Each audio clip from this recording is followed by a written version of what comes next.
এই যে বন্ধুরা, ভালোবাসার সকল রকমের পাঠ গল্প পেতে আমাদের চ্যানেলটি সাবস্ক্রাইব করে আমাদের সাথেই থাকুন। ধন্যবাদ। মামা, মেয়েটাকে দেখেছিস তুই? কি জোস দেখতে। আরে দোস্ত, তোদের সাথে বসলে এরকম কথা বলিস? মেয়েটা এদিকে যাচ্ছে, এখন এরকম কথা বলার কি দরকার? দেখি তো আমাদের সিনিয়র মনে হচ্ছে। আরে সিনিয়র জুনিয়র এসব আমাদের কাছে যায় না। আমাদের সাথে বসলে এরকম কথাই শুনতে হবে। তাহলে তোরা থাক, আমি চলে যাচ্ছি। আমি এরকম কথা বলতে পারবো না। পরে আমার পরিবারের লোকজন যদি এরকম কথা শুনে, তাহলে আমার বাবা আমাকে খুন করে ফেলবে। বলেই রাফি সেখান থেকে চলে আসতে যাবে, তখন পিছন থেকে তার বন্ধু রাজীব তাকে অনেকবার ডাকলো, কিন্তু রাফি সোজা চলে আসলো। রাফি তার সামনে থাকা মেয়েটাকে দেখলো, অনেকক্ষণ তার দিকে তাকিয়ে দেখে সেও হাঁটতে শুরু করলো। রাফি এসে ক্লাসে বসলো। একটু পর তার বন্ধুরা রাজীব এসে রাফির পাশে বসে বলল, দোস্ত, তুই চলে আসার পর সেখানে রিমি এসেছিল। রিমি এসে তোকে অনেকক্ষণ খুঁজেছে, কিন্তু আমরা বলিনি, তাই ক্লাসে আসেনি, নইলে ক্লাসে চলে আসতো। আর বলিস না, মেয়েটা জ্বালিয়ে রাখছে না, সারাক্ষণ পেছনে পড়ে থাকে। আমি তাকে কতবার বলেছি আমার সাথে ওর সম্পর্ক হওয়া যাবে না, কারণ আবার বাবা যদি শুনে এরকম কথা, তাহলে কিন্তু আমাকে মেরে ফেলবে। জানিস তো, সবসময় বন্দুক নিয়ে ঘুরে বেড়ায়। তখনই সামনে সেই মেয়েটা এসে ঢুকলো। সব ছাত্রছাত্রী দাঁড়িয়ে গেল। রাফি কিছুই বুঝে উঠতে পারছে না, কিন্তু একটু পর শুনলো মেয়েটা তাদের নতুন ইংলিশ টিচার। কথাটা শোনার পর রাফির হাত পা কাঁপতে শুরু করলো, কারণ রাজীবের সাথে সেখানে সেও দাঁড়িয়েছিল। মেয়েটা এখন তাদের কি না জানি করে। তখন মেয়েটা রাফি আর রাজীবকে দেখে কিছুটা রাগী চোখে তাকালো আর বলল, হ্যালো স্টুডেন্ট, আমি রিয়া চৌধুরী, তোমাদের নতুন ইংলিশ টিচার। আজ থেকে আমি তোমাদের ইংলিশ পড়াবো। তোমাদের ইংলিশ স্যার বদলি হয়ে অন্য জায়গায় চলে গেছেন। আমরা সবাই ম্যামকে সালাম করলাম। তারপর ম্যাম আস্তে আস্তে সবার পরিচয় জানতে শুরু করলেন। যখন আমাদের পালা আসলো, তখন আমার সামনে এসে দাঁড়িয়ে বললেন, এই ছেলে, তোমার নাম কি? রাফি তখন ভয়ে কাঁপতে কাঁপতে আস্তে আস্তে বলল, জি জি জি, আমার নাম রাফি। তখন ম্যাম আর কিছু বলল না। পাশে থাকা রাজীবের নাম জেনে তিনি আবারও পড়াতে শুরু করলেন। পড়ানো শেষ যখন ঘন্টা পড়ল, তখন তিনি রাফি আর রাজীবকে বললেন। এই, তোমাদের ক্লাসে ফার্স্ট কে? তখন রাজীব পাশ থেকে বলল, আমাদের ক্লাসে একজনই ভালো স্টুডেন্ট আছে, আর সে হচ্ছে আমার বন্ধু রাফি। এছাড়া এই ক্লাসে যতটা আছে সবগুলা এক একটা গাদা। কথাটা শোনার পর রিয়া ম্যাডাম রাফির দিকে এগিয়ে আসলেন। এসে রাজীবের গালে ঠাস করে একটা থাপ্পড় বসিয়ে দিলেন। প্রথম দিনে এসে কাউকে মারা এটা সবার জন্য একটু অস্বাভাবিক ছিল। ম্যাম তখন রাগী চোখে বললেন, এই ছেলে, তোমাকে আমি জিজ্ঞেস করেছি কে যে ফার্স্ট এমনিতেই দাঁড়াবে। তোমাকে আমি বলেছিলাম তুমি সবার পরিচয় করিয়ে দিতে, আমি সবাইকে চিনে নেব, কিন্তু তুমি এত বেশি কথা বলো কেন? আরেকদিন যদি আমার ক্লাস এরকম ফাজলামি দেখি, তাহলে কিন্তু লাথি দিয়ে ক্লাস থেকে বের করে দিব। রাজীব তখন ভয়ে কাঁপতে শুরু করলো। রাফিও পাশে বসে কাঁপতে শুরু করলো। তখন রাফি আস্তে আস্তে দাঁড়িয়ে বলল, জি ম্যাম, আমি এই ক্লাসের ফার্স্ট এবং সবাই পড়াশোনায় অনেক ভালো। তারা ঠিকমতো পড়াশোনা করলে অবশ্যই ভালো রেজাল্ট করবে। ঠিক আছে, বসো, ঠিক মতো পড়াশোনা করবে, আর তুমি যাওয়ার সময় আমার সাথে দেখা করে যাবে। আমি তোমার জন্য আমার রুমে অপেক্ষা করব, তখন তুমি আমার ওখানে দেখা করে যাবে। যদি দেখা করে না যাও, তাহলে কিন্তু হাড্ডি গুড্ডি ভেঙে দিব। আমি কিন্তু অন্য টিচারদের মতো নই, আমার সাথে বাজে ব্যবহার করতে আসলে কিন্তু খুন করে ফেলবো। জি ম্যাম, আমি যাওয়ার সময় আপনার সাথে নিশ্চয়ই দেখা করে যাব। রিয়া তখন ঠিক আছে বলে সেখান থেকে চলে গেল, গিয়ে অন্য ক্লাসে ঢুকলো। এদিকে রাফি ভয়ে কাঁপতে শুরু করেছে। তখন রাজীব পাশ থেকে বলল, দোস্ত, মেয়েটা কি ভয়ঙ্কর, তাই না? প্রথম দিন এসেই থাপ্পড় মেরে দিল। আজ পর্যন্ত কেউ আমার গায়ে হাত তুলতে পারেনি, আর এই মেয়েটা এসেই আমার গায়ে হাত তুলে দিল। আর তোকে বলল যেতে দেখা করতে, না জানি তোর সাথে কি করে। শালা, তোর জন্য সবকিছু হয়েছে, এখন আবার বড় বড় কথা বলতেছিস? তুই যদি আসার সময় এরকম কথা না বলতি, তাহলে এত রেগে যেত না। এখন না জানি আমাকে নিয়ে গিয়ে কি করে। এমনিতে আমি সবসময় ভয়ের মধ্যে থাকি, নিজের বাবাকে নিয়ে। আরো একটা ভয় এসে ঢুকে গেছে। যাও মামা, তোমার কি হয় সেটা পরে দেখা যাবে। এখন আপাতত আমি আমার বাসায় চলে যাই, আর ক্লাস করব না। আবার যদি আসে তাহলে কিন্তু একদম শেষ করে দিবে। বলে রাজীব সেখানে উঠে চলে গেল। রাফি পেছন থেকে ডাকছে, কিন্তু সে তার কোনো কথাই শুনছে না। সে সোজা বেরিয়ে গেল। রাফি তখন ভয়ে ভয়ে পুরো ক্লাসগুলো করলো। এরপর যখন সবার সময় আসলো তখন আস্তে আস্তে ম্যাডামের রুমের দিকে গেল। এর মধ্যেই রাফির থেকে জেনে নেয় তার পরিচয়। আমি আরাফাত, রাফি বাবা মায়ের একমাত্র ছেলে। আমার একটা বড় বোন আছে, তার বিয়ে হয়ে গেছে। এখন পরিবারে একমাত্র আমি আছি। আমার বাবা একজন পুলিশ কমিশনার আর মা গৃহিণী। বাবার ভয়ে সবসময় আমি কাঁপতে শুরু করি, কারণ বাবা সবসময় আমাকে শাসনের মধ্যে রাখে, কোনোদিন পড়াশোনায় কোনো ফাঁকি দিতে চায় না। সেই জন্য আমি এখন ক্লাসের ফার্স্ট বয়, বাকিটা পরেই জানতে পারবেন। এখন আপাতত গিয়ে ম্যাডামের সাথে দেখা করি। যখন ম্যাডামের রুমের সামনে গিয়ে বললাম, ম্যাম আসতে পারি? রিয়া তখন কেবিনে বসে নিজের ফোন ঘাঁটছিল। হঠাৎ করে কারোর কণ্ঠ শুনে উপরের দিকে তাকিয়ে দেখে রাফি এসেছে। তখন সে ধীর গলায় বলল, হ্যাঁ, ভিতরে আসো। রাফি তখন আস্তে আস্তে ভিতরে ঢুকলো। তখন রিয়া বলল, তুমি তো পড়াশোনায় ভালো আছো, তাহলে কেন এরকম করো সব সময়? আমি আসার সময় তোমাদের এরকম একটা বাজে কথা শুনলাম। এরকম কথা কিভাবে বলতে পারলে তোমরা? তোমাদের মতো ছেলেদের কারণে ভালো মেয়েরা কলেজে আসতে পারে না। তাদেরকে সব সময় তোমরা এরকম বাজে কথা বলতে থাকো। এরকম কথা বললে কি কোনো মেয়ে আর কোনোদিন কলেজে আসতে চাইবে? সরি ম্যাম, আসলে আমি বুঝতে পারিনি। আমি ওর সাথে দাঁড়িয়েছিলাম, তখন হঠাৎ করে ও এরকম কথা বলবে এটা আমি কোনোদিন চিন্তা করিনি।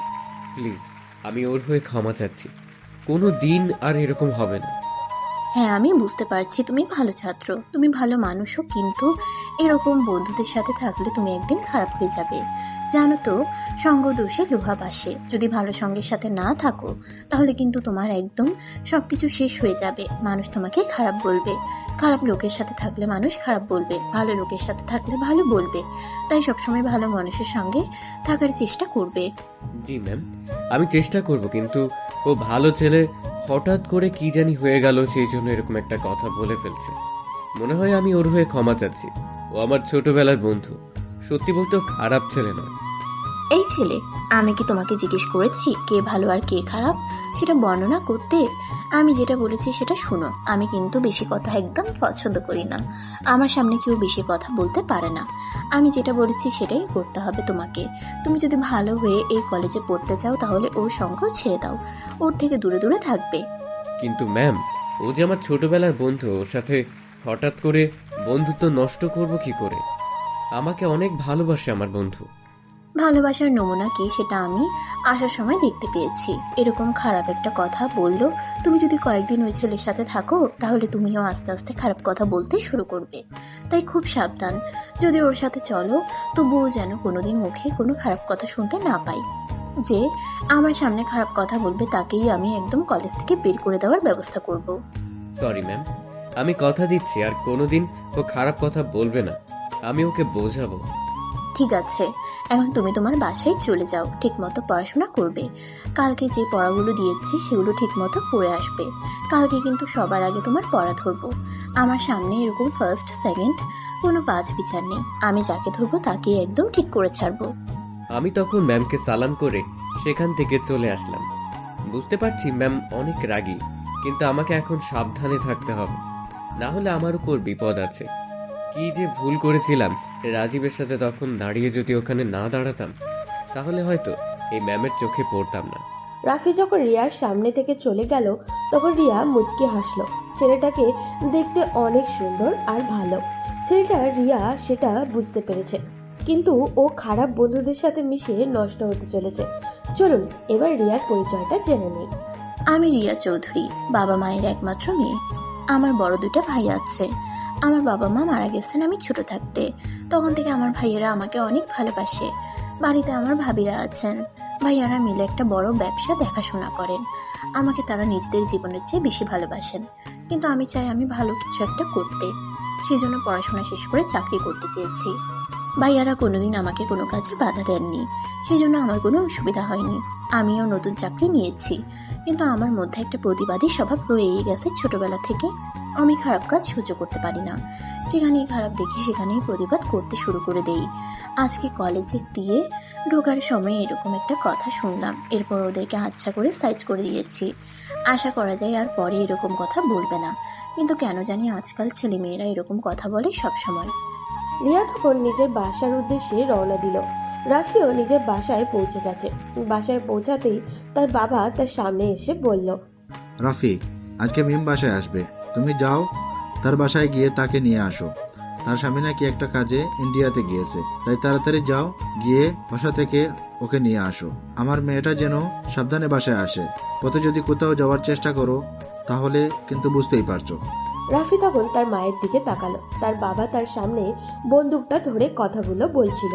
রাফিকে সব সময় তারা শাসনের মধ্যে রাখার চেষ্টা করে, কিন্তু রাফির মা সব সময় রাফিকে আগলে রাখে তার বাবার কাছ থেকে। তার বাবা তাকে অনেক ভালোবাসেন, কিন্তু তিনি চান তার ছেলে যেন সব দিক থেকে পারফেক্ট হয়। কোনোদিনও তার ছেলের পক্ষ থেকে কোনো অভিযোগ তার কাছে আসেনি, তাই তিনি আড়ালে এটা নিয়ে অনেক গর্ব করেন, কিন্তু সামনে থেকে রাফিকে সব সময় শাসনের মধ্যে রাখেন। রাফির মা তখন রাফির বাবার দিকে তাকিয়ে বলল, ওই তোমাকে না বলেছি ছেলেটাকে সব সময় এভাবে ভয় দেখাবে না। এভাবে ভয় পেয়ে পেয়ে একটা একটা ব্রয়লার মুরগির মতো হয়ে গেছে, কোনো কাজ করতে পারে না, সব সময় ভয় পেয়ে থাকে। রাফি, তুই যা, গিয়ে মিমিকে নিয়ে আয়। রাফির বাবা পৃথিবীতে একজন মানুষকে ভয় পায়, সে হচ্ছে রাফির মা। রাফির মাকে তিনি জমের মতো ভয় পান। পৃথিবীর কাউকে আর মনে হয় এই রকম তিনি ভয় পান না। কত অপরাধীদেরকে ধরেছেন, কত অপরাধীদেরকে শাস্তিও দিয়েছেন, কিন্তু একটা জায়গায় আসলে তিনি আর কথা বলতে পারেন না। হয়তো সকল পুরুষেরাই নিজেদের স্ত্রীর কাছে দুর্বল। রাফি সবেমাত্র কলেজ থেকে ফিরে এসেছে। ইচ্ছা ছিল কতক্ষণ বিশ্রাম নেবে, কিন্তু তার বাবার আদেশ পালন করতেই হবে, তাই চলে গেল তার বোনের বাসায়। তাদের বাসা থেকে 20 মিনিটের পথ।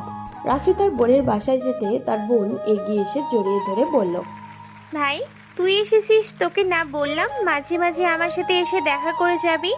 এই একটু রাস্তা, এখানে তুই আসিস না, কোথায় থাকিস সব সময়? আমি কি করে আসবো আপু? তোমরা যে হিটলারের কাছে আমাকে রেখে এসেছো, আমাকে একটা সেকেন্ডের জন্য শান্তি দেয় না। সবসময় একটা না একটা কাজের মধ্যে রাখে, কোথাও যেতে দেয় না, ঘুরতে গেলেও মারে। ছি রাফি, এরকম কথা বলছিস কেন? বাবা তো তোর ভালোর জন্য এরকম করে। তুই এরকম করে কথা বললে তো হবে না।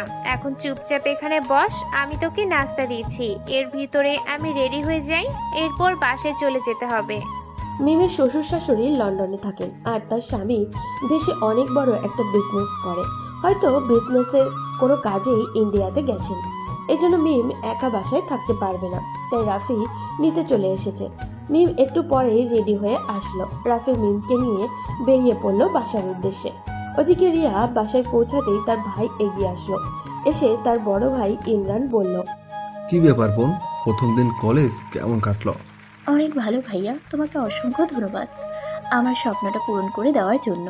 আমি ভাবছিলাম তোমরা আমাকে চাকরি করতে দিবে না, কিন্তু তোমরা আমার সকল স্বপ্ন পূরণ করে দিচ্ছ। আমি কিভাবে তোমাদের এই ঋণ শোধ করব? এরকম করে কথা বলতে পারলি বোন? তুই আমাদের একমাত্র বোন, তোর যদি স্বপ্ন পূরণ না করি তাহলে কার স্বপ্ন পূরণ করবো বল? তোকে ছাড়া আমাদের জীবন যে একদম নিঃস্ব, তুই যে আমাদের জীবনের সবকিছু। হ্যাঁ, আমরা তো গাঙের জলে ভেসে এসেছি, আমাদের নিয়ে কারোর কোনো মাথা ব্যথা নেই। পেছন থেকে রিয়ার বড় ভাবি এ কথাটা বলল। রিয়া তখন তার ভাবির সামনে গিয়ে জড়িয়ে ধরল। তাদের সুন্দর সংসার, 2 ভাই আর 2 ভাইয়ের বউ নিয়ে তারা খুব ভালোই চলছিল। রিয়ার ছোট ভাই আরমান এখনো অফিসে, সে এখনো আসেনি। রিয়া তখন তার বড় ভাইয়ের সাথে বসে খাওয়া দাওয়া শেষ করলো। এরপর নিজের রুমে গিয়ে কিছুটা বিশ্রাম নিল। ওদিকে রাফি বাসায় আসার পরই সবাই মিমকে নিয়ে ব্যস্ত হয়ে পড়েছে। এটা দেখে রাফির অনেক রাগ হলো, তাকে নিয়ে কারোর কোনো মাথা ব্যথাই নেই। সে তখন নিজের রুমে গিয়ে বিশ্রাম করতে শুরু করলো। এরপর সন্ধ্যার দিকে সবাই একসাথে বসে আছে, তখন তার বাবা সেখানে নেই। রাফি তার বাবাকে অনেক ভয় পেল। সে নিজের জীবনের থেকেও বেশি ভালোবাসে তার বাবাকে। সে বুঝতে পারে তার বাবার শাসনগুলো কেন করে। তার বাবা চায় সে যেন একজন ভালো মানুষ হিসাবে গড়ে ওঠে। তার বাবা সবসময় অপরাধীদেরকে শাস্তি দেওয়ার জন্য ঘুরে বেড়ান, কিন্তু সে যদি খারাপ মানুষ হয় তাহলে তিনি তো নিজের পরিবারকে ঠিক করতে পারলেন না। তাই রাফিও এসব আনন্দের সাথে করে। রাফি তখন তার বাবার রুমে গেল, গিয়ে দেখলো তার মাথায় হাত দিয়ে বসে আছেন। রাফি তখন তার বাবার কাছে গিয়ে চুল টেনে দিতে শুরু করলো। তার বাবা রাফির দিকে তাকিয়ে মুচকে হেসে বললেন, কি ব্যাপার, আজকে বাদর দেখি ভালো কাজ করতে শুরু করেছে, কোনো উদ্দেশ্য আছে নাকি? বলে দাও। এটা তুমি বলতে পারলে বাবা? আমি কি তোমাকে উদ্দেশ্য ছাড়া ভালোবাসতে পারি না? তুমি এত টেনশন করছো কি নিয়ে? সেটা তোকে ভাবতে হবে না, এখন গিয়ে পড়তে বস। আমি কি এখনো বাচ্চা নাকি? আমি তো এক্ষুনি ইন্টার দ্বিতীয় বর্ষে পড়ি। তুমি এখনো আমাকে সেই ক্লাস 2 এর রাফির মতো শাসন করো, সবসময় পড়ার কথা বলো। আমি তো সময় মতো পড়তে বসি। এখন তুমি বলো তোমার কি হয়েছে, এরকম টেনশন করছো কেন? আসলে বাবা, একটা অপরাধী শহরে এসেছে, সবাইকে চাঁদাবাজি আর এসব নিয়ে ব্যস্ত রাখে, কিন্তু তাকে কিছুতেই ধরা যাচ্ছে না। আমার কর্মকর্তারা দিন রাত পরিশ্রম করছে সেই অপরাধীকে ধরার জন্য, কিন্তু সে আড়ালে থেকে সব অপরাধ করে, কিন্তু সামনে আসে না। এখন আমি একজন পুলিশ কমিশনার হিসেবে কিভাবে বসে থাকতে পারি? এসব নিয়ে অনেক চিন্তায় আছি। শহরের মানুষ অনেক আতঙ্কের মধ্যে আছে। আরে বাবা, এসব নিয়ে আবার টেনশন করতে হয় নাকি? আমি আমার বাবাকে বিশ্বাস করি, সে যে কোনো অপরাধীদেরকে ধরে ফেলতে পারবে। কত বড় বড় অপরাধী আসলো, কিন্তু সবাই তোমার হাতে ধরা পড়েছে। তাই এসব নিয়ে কোনো চিন্তা করো না, তুমি এমনিতেই ওই অপরাধীকে ধরতে পারবে। এখন চলো, আমাদের সাথে বসে গল্প করবে। আপু কতদিন পরে এসেছে, তাকে রেখে তুমি এখানে এসে টেনশন করছো? রাফির বাবা তখন মুচকি হেসে রাফির সাথে যেতে শুরু করলেন। নিচে এসে তার বাবা সবাই মিলে গল্প করতে শুরু করলো। ওদিকে আরমান বাসায় ফিরতেই তার বউ নীলাকে জিজ্ঞাসা করলো, নীলা বোন বাসায় চলে এসেছে। তুমি এই সন্ধ্যার পরে এসে বোনের কথা জিজ্ঞেস করছো? সে তো সেই বিকালের মধ্যেই চলে এসেছে। না, এরপরও জিজ্ঞাসা করলাম, আমার খুব টেনশন হয় আমার বোনটাকে নিয়ে। হ্যাঁ, বুঝতে পারছি, বোনকেই সব থেকে বেশি ভালোবাসো। আমাদের আর ভালোবাসার কোনো দরকার নেই। আমি তোমাকে কতটা ভালোবাসি, কিন্তু তুমি একটাবার এসে আমার কথা জিজ্ঞাসা করো না। সবসময় এসে বোনের কথা জিজ্ঞাসা করো। এটা বলতেই আরমান রেগে গেল। নীলা আরমানের রাগের কারণ কিছুটা বুঝতে পারলো, কিন্তু সে চুপ করে আছে। আরমান তখন নীলার সামনে দাঁড়িয়ে বলল, তোমাকে যেদিন প্রথম দেখতে গিয়েছিলাম বিয়ের জন্য, সেদিনই তোমাকে বলে দিয়েছি পৃথিবীতে আমি একটা মানুষকে সব থেকে বেশি ভালোবাসি, সে হচ্ছে আমার বোন। আমার বোনের কিছু হলে আমি কিন্তু মরে যাব, আর আমার বোনের যে ক্ষতি করার চেষ্টা করবে তাকে আমি এই পৃথিবী থেকে তুলে ফেলবো। তাই তোমাকে সাবধান করে দিচ্ছি, আরেকদিন যদি এই কথা মুখে আনো তাহলে কিন্তু তোমাকেও আমি ছাড়তে বাধ্য হব। আমি পৃথিবীতে কাউকে তোয়াক্কা করি না আমার বোনের সামনে। সরি, আসলে আমি এটা বোঝাতে চাইনি। আমি এমনি বলেছি। কথাটা তুমি এটাকে এত সিরিয়াস ভাবে নিয়ে নিলে কেন? আমার বোনের ব্যাপারে কোনো মজা হবে না। আমার বোনের ব্যাপারে যা বলবে তা সিরিয়াসভাবেই বলবে। তাই আমার বোনকে নিয়ে কোনো কথা বলার আগে আরেকবার ভেবে নিবে, কারণ আমার বোনের ব্যাপারে কেউ বাজে কথা বললে সেটা আমি একদম সহ্য করব না। আর তোমাকে আমি আনার দিনই বলেছিলাম, আমার বোনকে যদি মেনে নিতে পারো তাহলে তোমাকে আমি বিয়ে করব। এছাড়া আমি তোমাকে বিয়ে করতে পারবো না। সেটা জেনে তুমি আমাকে বলেছিলে যে তুমি সব সত্ত্বে রাজি, তাই তোমাকে বিয়ে করেছি। এখন তুমি এরকম কথা কিভাবে বলতে পারলে? আচ্ছা ঠিক আছে, আমি তো সরি বললাম না, এরপরও এরকম করতেছো কেন? আমি তো আপুকে অনেক ভালোবাসি। আরমান তখন কিছুটা শান্ত হলো। সে বুঝতে পারলো সে কিছুটা বেশি রেগে গেছে। তখন সে নীলাকে জড়িয়ে ধরে বলল, নীলা, আমার কথায় রাগ করো না প্লিজ। আসলে আমার বোনকে আমি অনেক ভালোবাসি। মা বাবা মারা যাওয়ার পর আমাদের দুই ভাইয়ের হাতে আমাদের বোনকে তুলে দিয়ে গেছেন, কিন্তু আমরা যদি আমাদের আমানত রক্ষা করতে না পারি তাহলে আমরা দুনিয়া এবং মৃত্যুর পরেও শান্তি পাবো না। তাই আমরা চাই আমাদের বোন যেন সবসময় সুখে থাকে। তোদের দুজনকেই আমরা দুজনে বিয়ে করার সময় বলে দিয়েছিলাম যেন আমাদের বোনকে তোমরা সব সময় দেখে রাখো। আচ্ছা ঠিক আছে বাবা, আমার ভুল হয়ে গেছে, আর কোনোদিন হবে না। আর কোনোদিন আমি আপুকে নিয়ে কোনো কথা বলবো না। এখন চলো, খেয়ে নিবে। এরপর আরমান খুশি হয়ে চলে গেল খেতে। খাওয়া দাওয়া শেষ করে তার বোনের রুমে গেল। বোনের সাথে কিছুক্ষণ গল্প করে আবারও নিজের রুমে ফিরে আসলো। ওদিকে জিহাদ তার সব গুন্ডাদের নিয়ে আলোচনায় বসে গেছে। অনেকটা রেগেই আছে সে। তখন তার সবচেয়ে বিশ্বস্ত তামিমকে ডাক দিল।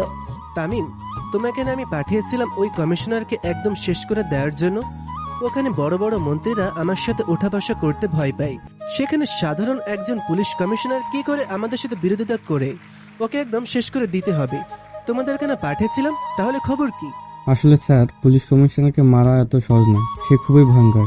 যে কোনো সময় আমাদের গ্যাংয়ের মধ্যে আক্রমণ করতে পারে। তাই আমরা একটু সাবধানে যদি না থাকি তাহলে আমাদের উপরে উল্টো বিপদ আসতে পারে। আমাদের গ্যাংয়ের উপর আক্রমণ করবে? এত বড় সাহস কোনো পুলিশের হয়ে গেছে? যেখানে আমার সামনে আসতে যে কোনো মন্ত্রীরা ভয় পায়, সেখানে পুলিশ কমিশনারের বাচ্চা কিভাবে তাদের উপর আক্রমণ করতে পারে? স্যার ক্ষমা করবেন, কিন্তু আমরা এই পুলিশ কমিশনারকে এভাবে যদি আক্রমণ করতে যাই তাহলে উল্টো আমাদের উপরে আক্রমণ হবে। মারুফ চৌধুরীর মতো বড় বড় খুনিদেরকে ধরে একদম শেষ করে দিয়েছে, তাই আমরা যেন সাবধানে থাকি, এটাই ভালো হবে। কি বললি? আরেকবার বল। যদি এই শব্দ আমার মুখের সামনে উচ্চারণ করিস তাহলে তোকে খুন করে ফেলবো। বলেছি না আমার সামনে কোনো পুলিশ অফিসারের দাম নেই। ওই পুলিশ অফিসারকে তুলে নিয়ে আয়। ওর কত টাকা প্রয়োজন আমাকে বল, আমি দিয়ে দিচ্ছি, কিন্তু আমাদের লোকেদের যেন আর কোনো ক্ষতি না করে সেটা ভালো করে বুঝিয়ে দিয়ে আয়। স্যার ওকে টাকার লোভ দেখালে হয়তো মানবে না, তাই টাকার লোভ না দেখিয়ে একদম শেষ করে দেওয়াটাই ভালো। এইসব বাদ দে, আগে একটা কথা মাথায় রাখবি, পৃথিবীর সবকিছু কিন্তু টাকার উপর নির্ভরশীল। অনেকে টাকার লোভে পড়ে নিজের জীবন পর্যন্ত উৎসর্গ করে দিচ্ছে, তাই এই প্রথম ওকে টাকার লোভ দেখাতে হবে। দেখি টাকার লোভে যদি কেনা যায় তাহলে এমনি এমনি খুন করে কোনো লাভ নেই। এরকম একটা কমিশনার আমাদের দলের মধ্যে থাকলে আমাদের আলাদা একটা বেনিফিট আসবে, তাই ওকে আগে টাকার লোভটা দেখানোই ভালো। কিন্তু স্যার আমার যতদূর মনে হচ্ছে ওকে টাকা দিয়ে কোনো লাভ হবে না। এরপরও আপনি যখন বলেছেন তাহলে কোন দিন যাবেন? কালকে সকালে চল ওর অফিসে গিয়ে ওকে একদম লাস্ট বারের মতন একটা সুযোগ দিয়ে আসি। যদি আমার প্রস্তাবে রাজি হয় তাহলে তো ওর ভালো হলো, ওর সাথে আমাদেরও লাভ হবে। কিন্তু যদি আমাদের প্রস্তাবে রাজি না হয় তাহলে ওর ওপর ভয়ঙ্কর বিপদ অপেক্ষা করছে।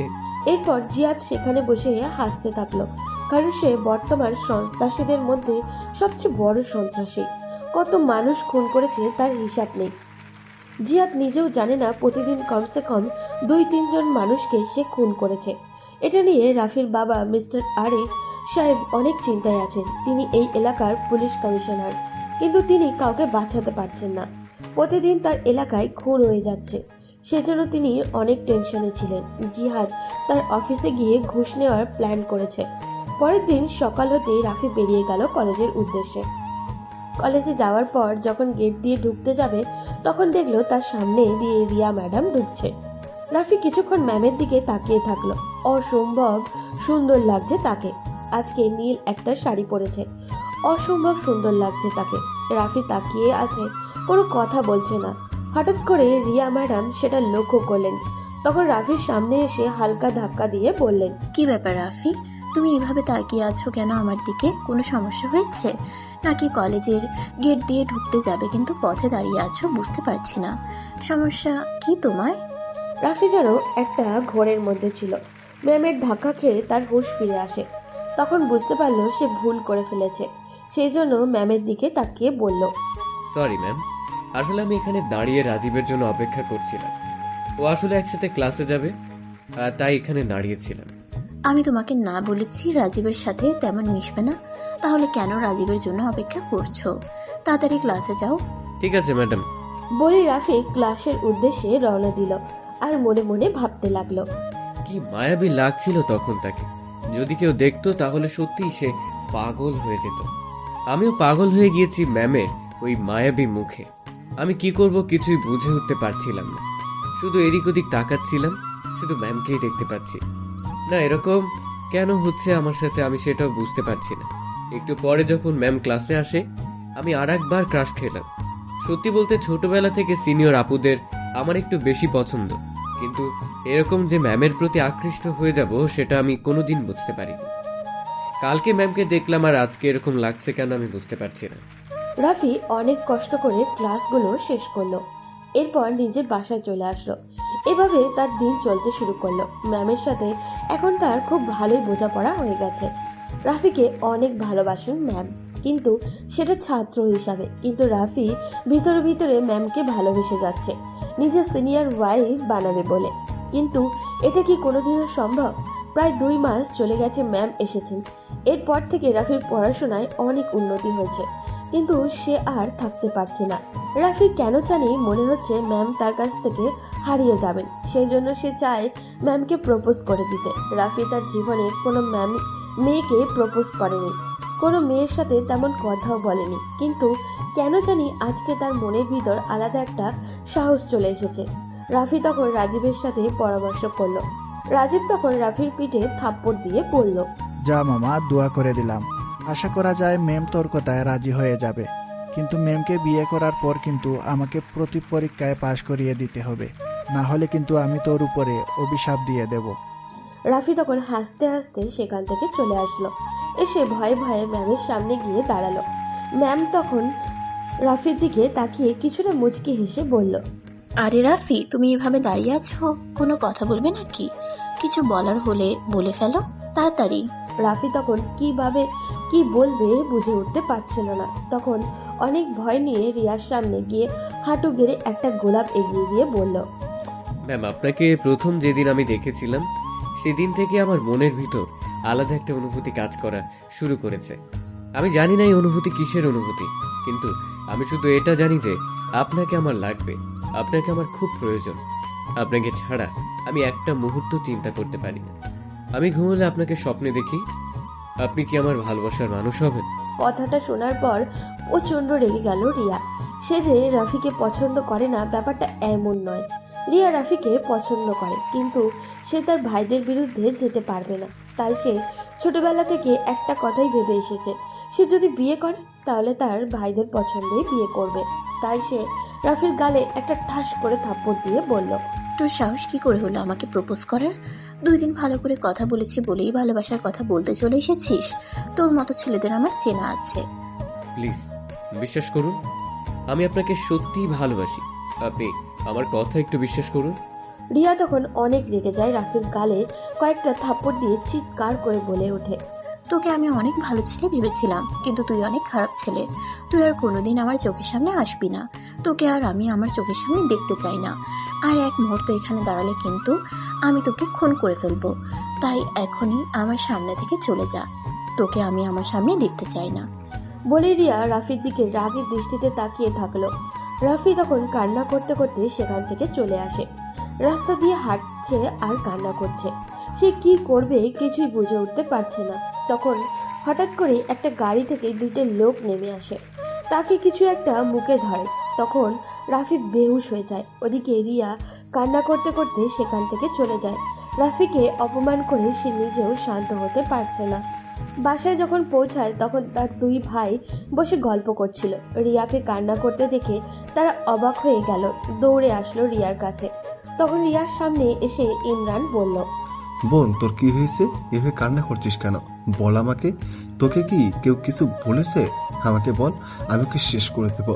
প্লিজ বোন, তুই কান্না করিস না, আমাকে বল কি হয়েছে। হ্যাঁ রিয়া, কি হয়েছে বোন? আমাদেরকে বল, আমরা তোকে যে বলেছে তাকে আমি শেষ করে দিব। প্লিজ আমাদেরকে বল, আমাদের চোখের সামনে তোর কান্না আমরা সহ্য করতে পারছি না। রিয়া তখন কি বলবে কিছুই বুঝে উঠতে পারছে না। তার 2 ভাই তার 2 পাশে বসে আছে।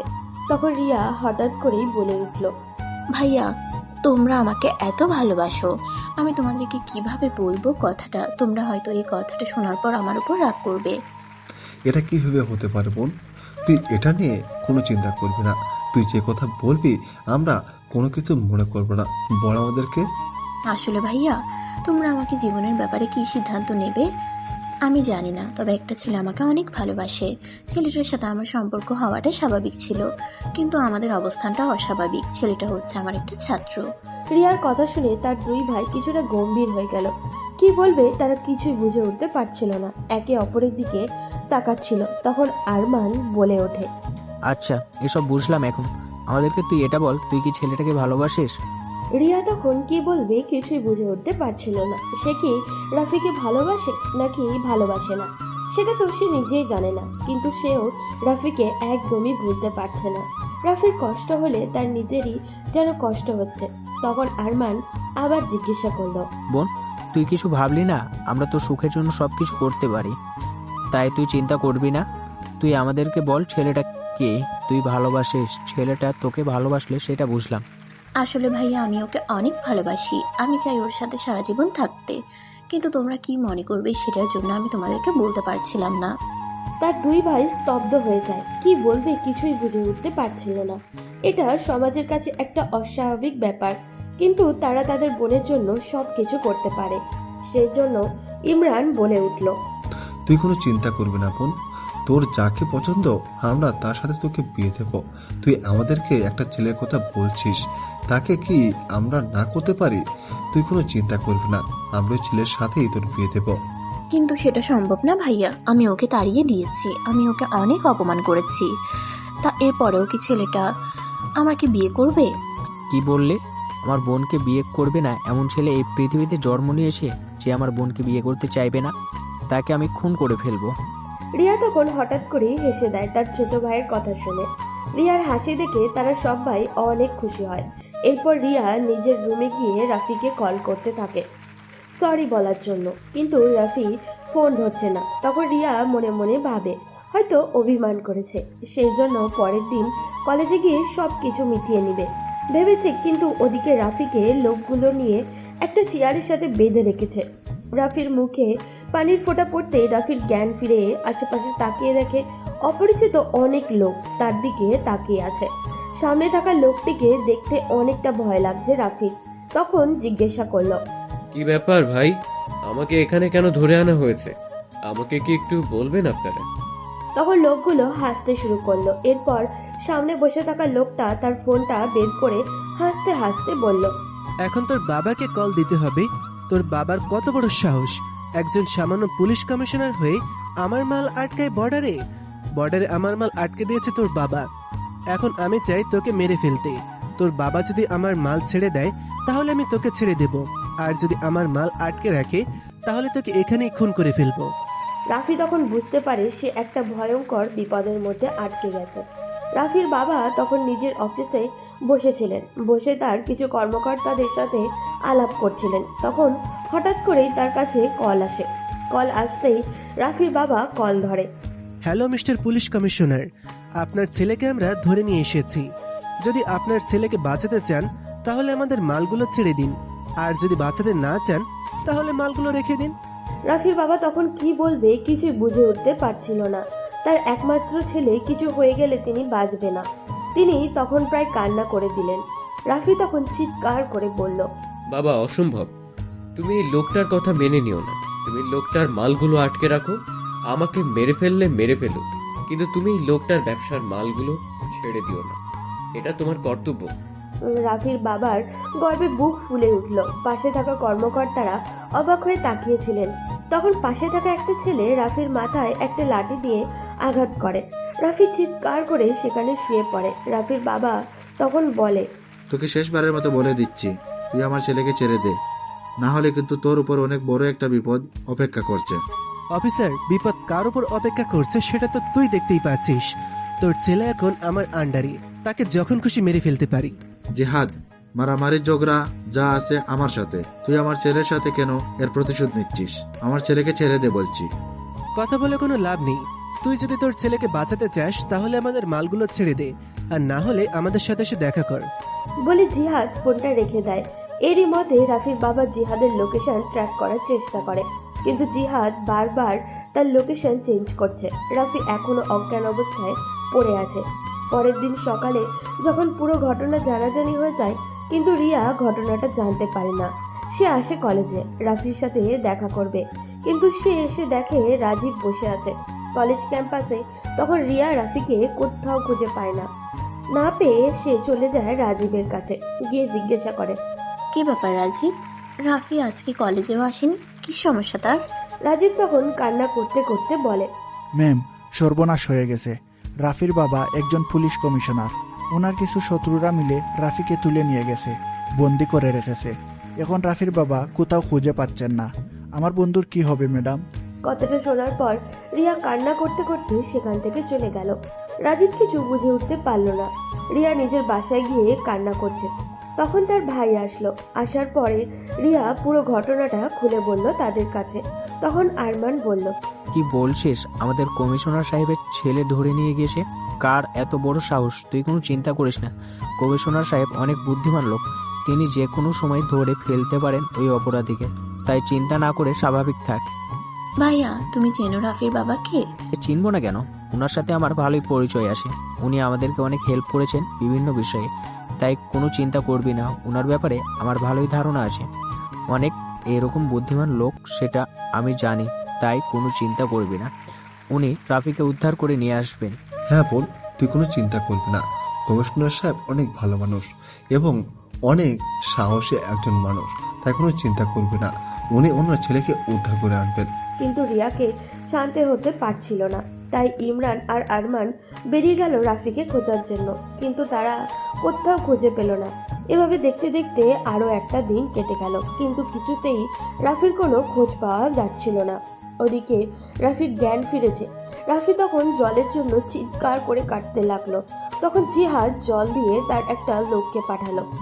আপনারা কেন আমাকে ধরে রেখেছেন? আপনাদেরকে তো বললাম আমাকে মেরে ফেললো আমার বাবা ওই মালগুলোর অর্ডার দিবেন না, তাই আপনারা আমাকে ছেড়ে দিন।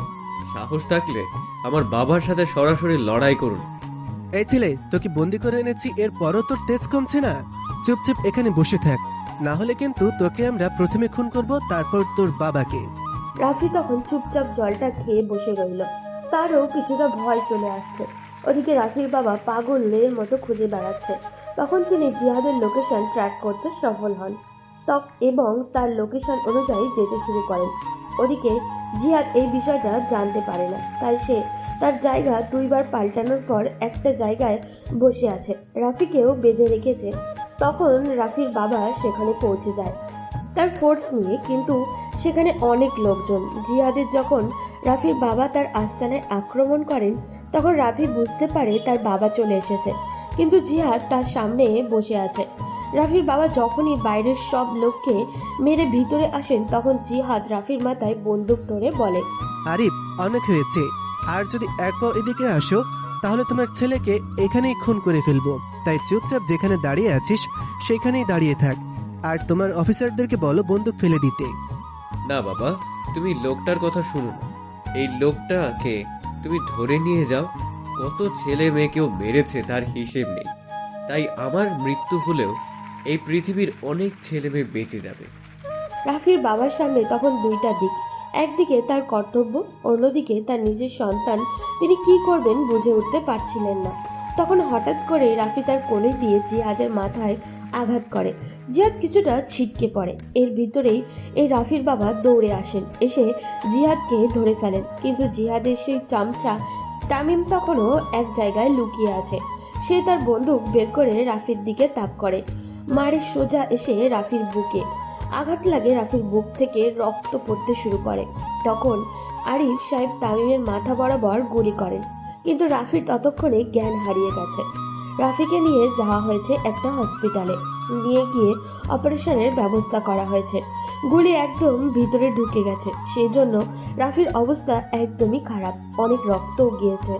ডাক্তার তখন রাফির বাবার দিকে এগিয়ে এসে বলল, কমিশনার সাহেব, আপনার ছেলের বুক থেকে অনেক রক্ত চলে গেছে। এখন তার জন্য সবার প্রথমে রক্তের প্রয়োজন। রক্ত না হলে আমরা অপারেশন করতে পারবো না। আপনি বি পজিটিভ রক্তের ব্যবস্থা করুন তাড়াতাড়ি। রাফির বাবা এখন কোথাও রক্ত পাবেন সেই চিন্তায় ব্যস্ত হয়ে পড়লেন। এদিকে আরমান আর ইমরান খবর পেয়ে তাদের বোনকে নিয়ে চলে এসেছে। আসার পর থেকে তারা দুইজনও কান্না করতেছে। রাফির বাবা তখন ইমরানকে দেখে এগিয়ে গেলেন, গিয়ে কথা বললেন তাদের সাথে। তখন রিয়া যখন খবর পেল বি পজিটিভ রক্তের দরকার, তখন সে বলল, আঙ্কেল, আমার বি পজিটিভ রক্ত, আমি চাই রাফিকে রক্ত দিতে। আপনি ডাক্তারকে বলুন আমি রক্ত দিব, যত তাড়াতাড়ি সম্ভব রাফিকে সুস্থ করে তুলুন প্লিজ। রাফির বাবা তখন ডাক্তারের সাথে কথা বললেন। ডাক্তার এসে রিয়াকে নিয়ে গেল। রিয়া গিয়ে রক্ত দিল। রক্ত দিয়ে সে এসে বাইরে বসে আছে। অপারেশন শুরু হয়ে গেছে। রাফির বুক থেকে গুলি বের করতে হবে। রিয়া কান্না করছে। তখন মিম হঠাৎ করে রিয়াকে চিনতে না পেরে পাশে এসে জিজ্ঞাসা করে, কে তুমি বোন? আর আমার ভাইকে রক্ত দিয়ে বাঁচালে তোমার সাথে রাফির কি পরিচয়? রিয়া তখন কিছু বুঝতে পারে না। সে জানে রাফির একটা বোন আছে, কিন্তু সেটা সে চিনতে পারেনি। তাই সে বলল, আমি রাফিকে অনেক ভালোবাসি আপু, সেই জন্য। রাফি নিজেকে সব কথা মিমের কাছে শেয়ার করে। রিয়ার ব্যাপারটাও মিমের অজানা নয়। তখন মিম রিয়াকে জড়িয়ে ধরে বলে, তাহলে তুমি রিয়া? আমার ভাই তোমাকে অনেক ভালোবাসে, আমাকে অনেকবার তোমার কথা বলেছে, কিন্তু ভয়ে বলতে পারিনি তোমার সামনে। আপু রাতে সুস্থ হয়ে যাবে তো? আমার অনেক চিন্তা হচ্ছে। আমি ওকে অনেক অপমান করেছিলাম, কিন্তু এরপর যে এরকম হয়ে যাবে আমি কিছুই বুঝতে পারছি না কি হবে। এই বোকা মেয়ে, কান্না করো কেন? কিছুই হবে না, তুমি কোনো চিন্তা করো না। আমার ভাই সুস্থ হয়ে যাবে। তুমি আমার ভাইকে চেনো না, ও অনেক ধৈর্যশীল। প্রায় 2 ঘন্টা এভাবে চলার পর ডাক্তার বেরিয়ে আসে। ডাক্তার বেরিয়ে আসতেই সবাই ডাক্তারকে ঘিরে ধরে। ডাক্তার তখন রাফির বাবাকে উদ্দেশ্য করে বলে, আলহামদুলিল্লাহ কমিশনার সাহেব, আপনার ছেলের বুক থেকে আমরা গুলি বের করতে সক্ষম হয়েছি, কিন্তু এখনো কিছু বলা যাচ্ছে না। বুক থেকে অনেক রক্ত চলে গেছে, সেই জন্য কিছুটা আঘাতপ্রাপ্ত এই দিকটা, তাই আমরা কিছু বলতে পারছি না। তবে আশা করা যায় ওর জ্ঞান ফিরে আসবে। ডাক্তার সাহেব, কি বলে আপনাকে ধন্যবাদ দিব, আমি বাসা খুঁজে পাচ্ছি না। আমার ছেলেটাকে আপনি সুস্থ করে তুলেছেন, এটাই আমার কাছে অনেক কিছু। আল্লাহ যেন আমার ছেলেকে তাড়াতাড়ি ভালো করে দেন। কি বলছেন কমিশনার সাহেব? আপনারা আমাদের শান্তিতে থাকার জন্য কত কষ্ট করেন, আমাদের ভালো থাকার বিষয়টা আপনারা দেখাশোনা করেন, আর আপনাদের একটা বিপদে আমরা থাকতে না পারলে আমরা কিভাবে এই দেশের নাগরিক হলাম? আপনাদের কাছে আমরা চিরকৃতজ্ঞ। আপনাদের কারণেই আমরা শান্তিমতো থাকতে পারি। এইভাবে চলে গেল আরো প্রায় 3 ঘন্টা, কিন্তু রাফির জ্ঞান ফেরেনি। সবাই কান্না করছে। প্রায় 3 ঘন্টা পর একজন নার্স এগিয়ে এসে বলল রাফির জ্ঞান ফিরেছে। তখন একজন করে সবাই রাফির সাথে দেখা করতে গেল। যখন রাফির বাবা বেরিয়ে আসলেন তখন রিয়া ভিতরে ঢুকলো, আর এদিকে ইমরান রাফির বাবার সামনে দাঁড়িয়ে পড়ল। স্যার, আমি জানি না এ সময় আপনাকে এই কথাটা বলা ঠিক কিনা, তবে আমি একটা কথা বলতে চাই। আমার বোন আপনার ছেলেকে অনেক ভালোবাসে, আর আপনার ছেলে আমার বোনকে ভালোবাসে। হয়তো আপনাকে ভয় পেয়ে কিছু বলতে পারছে না। আমি চাই ওদের বিয়ে দিতে। রাফির বাবা তখন রিয়ার দিকে কিছুক্ষণ তাকালেন। অনেক সুন্দর একটা মেয়ে, তিনি এইরকমই একটা মেয়ে খুঁজছিলেন। তখন তিনি ইমরানের দিকে তাকিয়ে বললেন, তোমার বোনকে আমার বাড়ির বউ করে আনবো, এটা আবার জিজ্ঞেস করতে হয় নাকি? তোমার বাবার সময় থেকে আমার সাথে পরিচয় তোমাদের। তোমার বাবার মতো তোমরা অনেক ভালো মানুষ হয়েছো এবং ব্যবসায় অনেক উন্নতি করেছো। তোমাদের ব্যাপারে আমার কিছু জানার নেই। আমি রাজি আমার ছেলেকে তোমাদের হাতে তুলে দিতে। তখন সবাই কিছুটা মুচকি হাসলো। কিন্তু ওদিকে রিয়া রাফির কেবিনে ঢুকে রাফি অবাক দেখে তাকিয়ে আছে। কান্নার কারণে চোখ মুখ কালো হয়ে গেছে। সে বুঝতে পারছে না রিয়া তার জন্য এত কান্না করলো কেন। তখন সে রিয়ার দিকে তাকিয়ে আস্তে আস্তে বলল, কি ব্যাপার ম্যাম, আপনার মুখের অবস্থায় এরকম কি করে হলো? আপনাকে দেখে মনে হচ্ছে আপনি অনেক কান্না করেছেন। রিয়া তখন কিছু না বলে রাফির বুকে ঝাঁপিয়ে পড়ে। রাফি কিছুই বুঝে উঠতে পারে না, রিয়া কান্না করে যাচ্ছে। তখন রাফি বলল, কি ব্যাপার ম্যাম, আপনি না বললেন আপনার সামনে আমাকে আর না যেতে? সেই জন্যই তো আমি ছেড়ে চলে যেতে চেয়েছিলাম, কিন্তু এভাবে আমাকে চাপ দিয়ে ধরে থাকলে আমি কিভাবে আপনার সামনে থেকে চলে যাব? আপনি আমার সামনে থেকে চলে যান, আপনি তো আমাকে সহ্য করতে পারেন না। রাফি, আমাকে ক্ষমা করে দাও। আমি আমার ভাইয়ের বিরুদ্ধে কিছুই করতে পারতাম না। আমি ভাবছিলাম যে আমার ভাইয়েরা তোমাকে মেনে নেবে না, সেজন্য আমি তোমাকে না করেছিলাম, কিন্তু তারা মেনে নিয়েছে। আমি তোমাকে অনেক ভালোবাসি, কিন্তু বলতে পারিনি। প্লিজ আমাকে ক্ষমা করে দাও।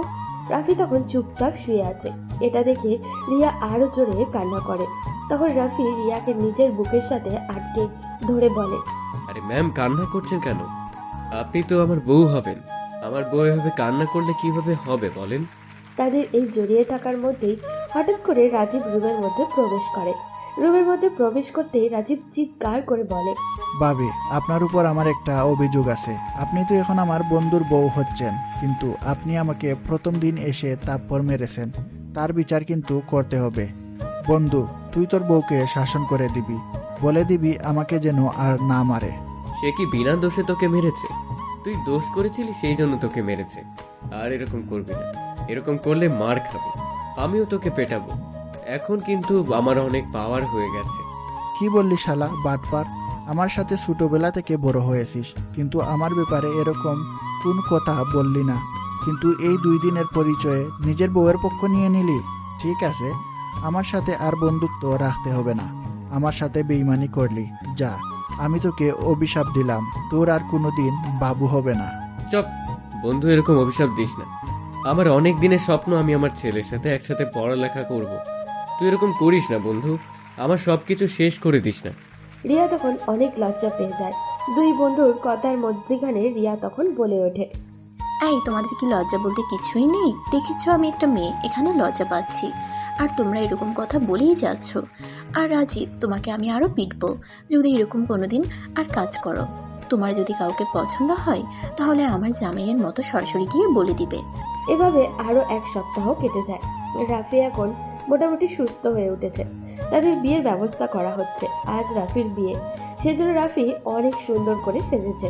বিয়েটা ভালোভাবে মেটার পর বাসর ঘরে বসে আছে রিয়া আর রাফি। তখন রাফি বলে, ম্যাম, আপনি আমাকে অনেক কষ্ট দিয়েছেন। আপনি যেদিন আমাকে না করেছিলেন বুকে অনেক আঘাত পেয়েছিলাম। ও তাই নাকি? আমার পিচ্চি বরটা দেখি কষ্ট পেয়েছে। এই, আমি পিচ্ছি না। এখন বিয়ে করালে আমি একটা পিচ্চির বাবা হয়ে যাব। তাহলে কি আমি ওরে এসে জুড়ে বসেছি বিয়ে না করলে? ও তাই তো। তাহলে কই তোমার বাবু? রাফি তখন রিয়াকে জড়িয়ে ধরে। হারিয়ে গেল ভালোবাসার সমুদ্রে। ভালো থাকুক পৃথিবীর সকল সত্যিকারের ভালোবাসা। ভালোবাসা একটি শাশ্বত অনুভূতি। এটি এমন একটি শক্তি যা মানুষের হৃদয়কে বদলে দিতে পারে, জীবনকে অর্থপূর্ণ করে তুলতে পারে। ভালোবাসা কখনোই বয়সের সীমা মানে না, কারণ এটি কোনো শারীরিক ব্যাপার নয়, এটি মনের গভীর অনুভূতির প্রতিফলন। আমরা অনেক সময় সামাজিক চাপ কিংবা পারপার্শ্বিকতার কারণে ভালোবাসার মধ্যে বাধা খুঁজে পাই। কেউ হয়তো ভাবে এটা আমার বয়সের সঙ্গে যায় না, কিংবা এই সম্পর্কটা বয়সের কারণে ঠিক হবে না। কিন্তু সত্যি বলতে ভালোবাসার কোনো নির্দিষ্ট সময় বা বয়স নেই। এটি এমন একটি অনুভূতি যা যখন আসে তখন আমাদের জীবনের সব সীমাবদ্ধতা অতিক্রম করে। বিশ্বের অনেক দৃষ্টান্তই রয়েছে যেখানে ভালোবাসা বয়সের সীমাকে উপেক্ষা করেছে। বিখ্যাত কবি রবীন্দ্রনাথ ঠাকুর বা লিওনার্দো দা ভিঞ্চির মতো মানুষদের জীবনে ভালোবাসা এসেছে এমন সময়ে যখন সমাজ হয়তো সেটিকে সহজভাবে নেয়নি, কিন্তু তারা প্রমাণ করেছে যে ভালোবাসার শক্তি সমস্ত বাধা পেরিয়ে যায়। আপনার জীবনে যদি কোনো সম্পর্ক আসে যেখানে আপনি মনে করেন এই মানুষটি আপনার জীবনের জন্য গুরুত্বপূর্ণ, তবে বয়সের কারণে পিছু হাঁটবেন না। ভালোবাসা যখন আসে তখন সেটি আপনাকে নতুন করে বাঁচার অর্থ দেয়। তাই আসুন ভালোবাসাকে বয়সের সীমা দিয়ে বিচার না করে হৃদয়ের গভীরতা দিয়ে মাপি, কারণ দিনের শেষে জীবনে ভালোবাসাই হলো সেই জিনিস যা আমাদের মানুষ হয়ে বাঁচতে শেখায়। ভালোবাসুন এবং ভালোবাসা ছড়িয়ে দিন, কারণ ভালোবাসাই জীবন। তো বন্ধুরা, আমাদের গল্পটি আপনাদের কাছে কেমন লাগলো অবশ্যই কমেন্ট করে জানাতে ভুলবেন না। আর যদি ভালো লেগে থাকে তাহলে একটি লাইক দিয়ে আমাদের চ্যানেলটি সাবস্ক্রাইব করে রাখুন। দেখা হবে অন্য কোনো ভালোবাসার গল্পে। সেই পর্যন্ত ভালো থাকুন, সুস্থ থাকুন এবং ভালো রাখুন নিজের ভালোবাসার মানুষটিকে। ধন্যবাদ।